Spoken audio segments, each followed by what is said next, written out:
اتنے عرصے سے سیاست یہاں پر کرتے ہوئے اپنے لیے اس وقت اتنے سالوں کے بعد کیا چیلنج سب سے بڑا دیکھتے ہیں؟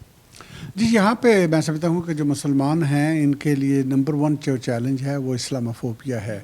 وہ یہ میں اس لیے کہتا ہوں نمبر 1 ہے کیونکہ اس کی جو پرمیٹیشن ہے سوسائٹی کے اندر ہر شعبے کے اندر ہوتی ہے اور اس کا پھر امپیکٹ بھی اسی اسکیل پہ ہوتا ہے اور ہماری جو آئندہ آنے والی نسلیں بھی ہیں ان کو بھی بہت ہیوج امپیکٹ ہوتا ہے. تو میں سمجھتا ہوں جو 4 ملین مسلمان یہاں پہ آباد ہیں تھرو آؤٹ مسلم ورلڈ سے، ان کے لیے یہ بہت بڑا مسئلہ ہے اور اس پہ ہم بہت کام بھی کر رہے ہیں اور اچھا خاصا ہم نے پروگریس بھی کیا ہوا ہے. اب اس وقت جو مشکل ہے وہ پرٹیکولرلی ٹوری گورنمنٹ کی طرف سے آ رہی ہے. 2018 میں یہاں پہ ہمارے پاس APPG ہے جو برٹش مسلمز کے ایشوز کو دیکھتی ہے.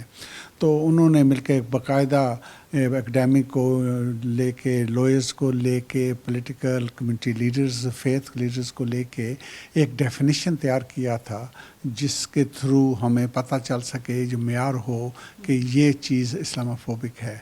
تو اس کی ہمیں اچھی خاصی پروگریس کی ہے.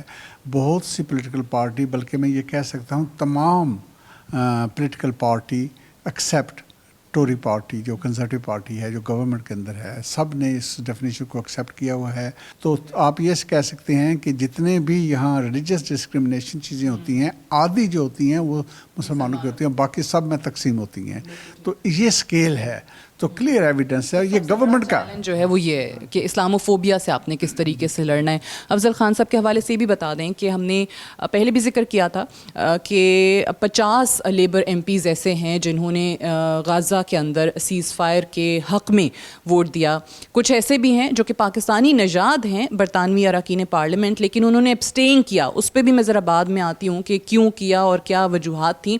لیکن افضل خان صاحب نے ریزائن بھی کیا. آپ نے کیوں یہ سمجھا کہ اس وقت یہ استعفیٰ دینا، ریزائن کرنا ہی ایک مناسب قدم ہے؟ جی پہلی بات تو یہ ہے کہ یہ جو فلسطین کا ایشو ہے یہ نیا ایشو نہیں ہے.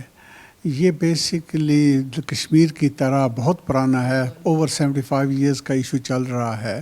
UN کے مطابق بھی یہ ریزولوشنز وہاں پہ پڑے ہوئے ہیں کہ اس کا سلوشن کیا ہے، امپلیمنٹیشن کے حوالے سے وہ بھی پڑے ہوئے ہیں. لیکن ہم یہ دیکھتے ہیں کہ یہ دونوں مسئلے حل نہیں ہو رہے. ابھی اس وقت جو غزہ کی سچویشن ہے وہ اگین سامنے ہے اور مجھے ریزائن کرنے کا اس لیے ہوا تھا کہ جو میری پارٹی ہے ان کی جو پوزیشن تھی وہ مجھے ایکسیپٹیبل نہیں تھی.